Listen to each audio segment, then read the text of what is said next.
Multi state cooperative സൊസൈറ്റിയുടെ ഉദ്ഘാടനം മറവന്തുരത്തിൽ നടന്നു. വാർഡ് മെമ്പർ കെ രമ അധ്യക്ഷത വഹിച്ച പരിപാടി ഫ്രാൻസിസ് ജോർജ് എം.പി. ഉദ്ഘാടനം ചെയ്തു. കാർഷിക മേഖലയിൽ കേന്ദ്രീകരിച്ച് കർഷകർ ഉൽപ്പാദിപ്പിക്കുന്ന കാർഷിക ഉൽപ്പന്നങ്ങൾ സംഭരിച്ച് അത് മൂല്യവർദ്ധനവ് നടത്തി വിപണിയിലേക്ക് എത്തിക്കുന്നത് കർഷകർക്കും കാർഷിക മേഖലയ്ക്കും ഗുണകരമാകുമെന്ന് ഫ്രാൻസിസ് ജോർജ് എം.പി. പറഞ്ഞു. കാർഷിക ഉൽപ്പന്നങ്ങളുടെ വികസനത്തിനും പരിപാലനത്തിനും വിപണനത്തിനുമായി കേന്ദ്ര ഗവൺമെന്റിന്റെ കോഓപ്പറേറ്റീവ് മന്ത്രാലയത്തിൽ കേരളവും തമിഴ്നാടും മേഖലയായി രജിസ്റ്റർ ചെയ്തിട്ടുള്ള മൾട്ടി കോഓപ്പറേറ്റീവ് സൊസൈറ്റി മറവന്തുരത്ത് ആരംഭിച്ച blue agro and multi state cooperative സൊസൈറ്റിയുടെ ഉദ്ഘാടനം നിർവഹിച്ച് സംസാരിക്കുകയായിരുന്നു അദ്ദേഹം.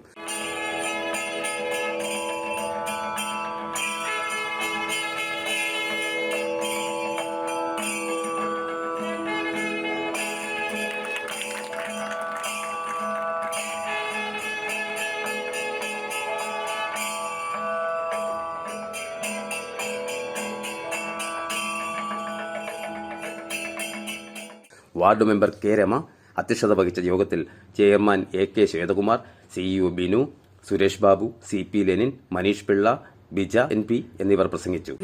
അടുത്ത് തന്നെ സ്ഥാപിതമാകുമ്പോൾ ഉണ്ടാകാവുന്ന പ്രശ്നങ്ങൾ ഒരു പൊതുപ്രവർത്തക എന്ന നിലയിൽ ഉണ്ടായിരുന്നു എന്നുള്ളതാണ് വസ്തുത. ഇവിടെ വന്ന് ഈ സൊസൈറ്റിയുടെ പ്രവർത്തനങ്ങളെക്കുറിച്ച് സംസാരിക്കുമ്പോഴാണ് ഈ നാടിന് ഏറ്റവും പ്രയോജനകരമാകുന്ന പ്രവർത്തനങ്ങളുമായാണ് ഈ സൊസൈറ്റിയുടെ പ്രവർത്തനം ആരംഭിക്കുന്നത് എന്ന് കേൾക്കുവാൻ കഴിഞ്ഞതിൽ വളരെയേറെ സന്തോഷമുണ്ട്. ഇത്തരത്തിലുള്ള സ്ഥാപനം ഇവിടെ തുടങ്ങുവാൻ പ്രയത്നിച്ച ഇതിൻ്റെ ഭാരവാഹികളോട് മറവന്തുരത്ത് ഗ്രാമപഞ്ചായത്തിനും വ്യക്തിപരമായും വാർഡ് മെമ്പർ നിലയിലും ഉള്ള സ്നേഹം അറിയിക്കുകയാണ്.